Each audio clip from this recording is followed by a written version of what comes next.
अस्सलाम वालेकुम वरहमतुल्लाहि वबरकातुहू। एक सहेली अपनी दूसरी सहेली से मैसेज पे बात कर रही थी। अर्शी, दुआ करना यार, आज फिर मेरे रिश्ते के लिए कुछ लोग आ रहे हैं मुझे देखने। सहर, मेरी दुआ तेरे साथ है हमेशा और इंशाअल्लाह इस दफ़ा तुमको अल्लाह मायूस नहीं करेगा।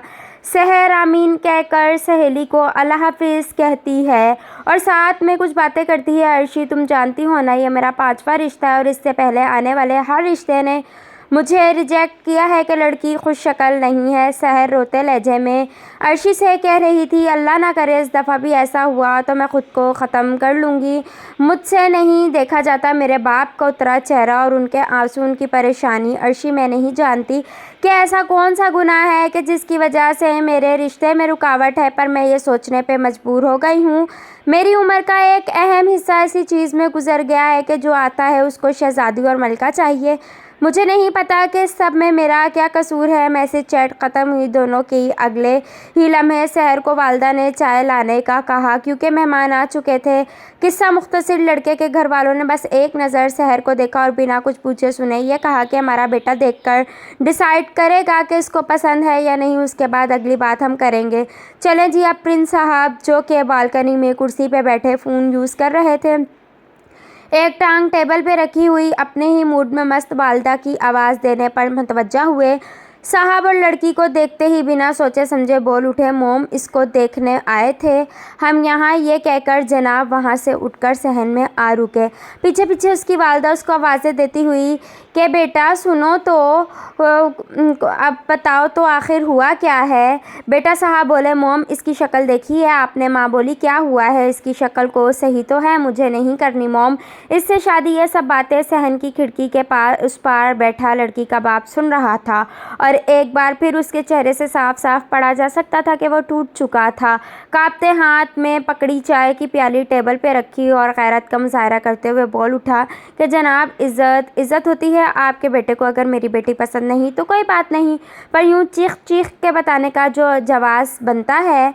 आपसे गुजारिश है कि आप सब यहाँ से जाइए और जाकर इनके लिए किसी ऐसी लड़की का इंतखाब कीजिए जो हर तरह से परफेक्ट हो।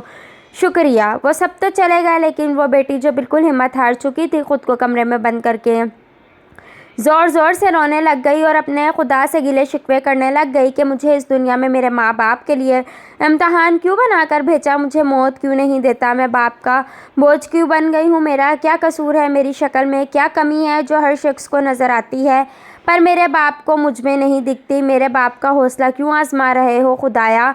मेरा पोस्ट का मकसद आप सब बखूबी समझ गए होंगे और ये भी मानते होंगे कि ये इस माशरे का कड़वा सच है। इस सब के दरमियान दो चीज़ें हैं, एक ये कि सहर बेकसूर है और खुदा न खास्ता वो अगर गलत कदम या गलत फ़ैसला कर लेती है यानी ख़ुदकुशी का, तो इस सब का ज़िम्मेदार कौन।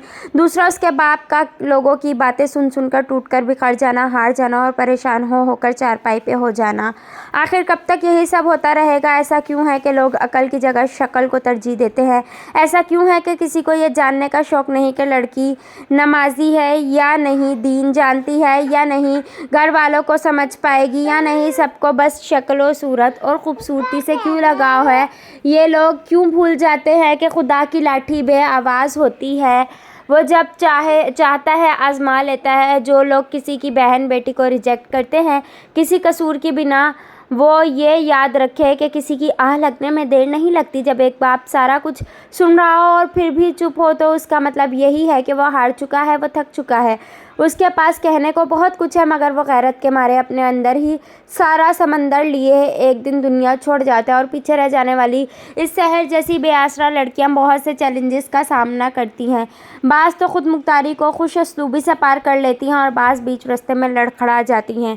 कहना ये चाहूँगी कि अगर किसी को अपनाने का हौसला नहीं है आप में तो किसी को रिजेक्ट इस अंदाज से ना करें कि वो कोई उलट फ़ैसला ले ले, क्योंकि कल को आपके घर भी बेटी पैदा होगी और आप भी खुदा न खास्ता सहर जैसी किसी लड़की के बाप या भाई या सरपरस्त बनोगे तो सोचिए ज़रूर। कोई भी बात करने से पहले ये जो बेटियों वाले होते हैं ना, ये बहुत बड़े दिल वाले होते हैं, इनकी बर्दाश्त को मत आजमाया करें। अल्लाह हाफिज़।